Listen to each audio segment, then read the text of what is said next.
ba kausapin lang saglit si nanay? Sino? May tatanong lang ako. Ay, sure! Oh, sige. Sino Kasi ang nanay? pangalan niya ay Inek-nek eh. Inek-nek eh. Baka kapati kamag-anak niya si DJ Mo. DJ mo? Kaya, oo. Si DJ Mo. Neknek Tsaka Mo. niya si Neknek Mo. Mo? Ante, ang apelido niyan, who's there? Ay! Nagka-joke ka pala. Sabi na to. Nek-nek. Oo. Kamusta ka, Neknek? Okay naman po. Ang lakas mga asar ng pangalan niyo, Ma'am Neknek. Neknek talaga. Sino nagpangalan sa inyo ng nek-nek? Tatay ko. Tatay mo, Tatay mo. labis-labis din ang pagmamahal niya sa'yo, no? Hindi niya man lang inisip ko anong kahihinat ng kinabukasan mo kung binigyan niya ka ng pangalang Neknek. Neknek. Oh. May mga magulang din hindi talaga nag-iisip. Bakit naisip ng tatay mo na nek-nek? Baka uminom ng long neck. Ano po? Kasi daw pag nung maliit pa ako nasakitin, pag nakikita niya ako nakahawak daw ako sa leg. Dito lagi. Oh, ba't di na lang leeg-leeg? Diba? Kasi yung leeg-leeg parang hindi nakakaasar. Pero yung Neknek nakakaasar talaga yun eh. Nek. Pangalan Pakasar mo, yan. Neknek. Pakasar kasi yan eh, di ba? Oo, nek-nek. Oo, At Neknek. least handa. Ha? At least handa na sa pang-aasar.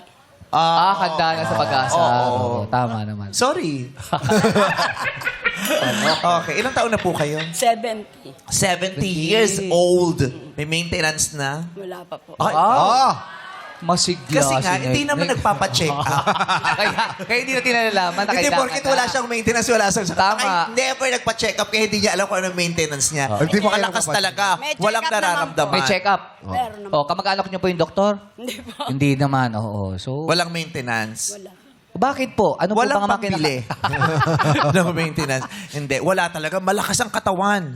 No? Medyo. Walang iniinda. Wala naman po. Oo, hindi mataas ang ang kolesterol. Walang bisyo. Hello? Walang Hindi big. high blood. Gout? Walang gout? Wala naman. High Wala. blood.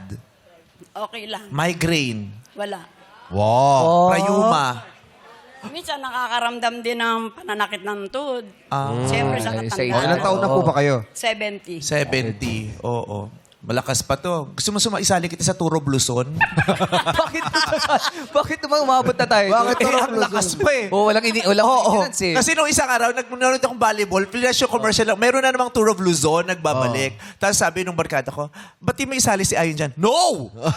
Ang hirap-hirap niya na nung Correct. patayan yung Tour of Luzon. Oo. Parang ilang araw yun bago Yes, matapos, correct. di ba? Tour of Correct. Luzon. Grabe yung training sa Tour of Luzon. So, siya yung papalit mo. oh, kahit yung taga-gano lang ng flag. Tour of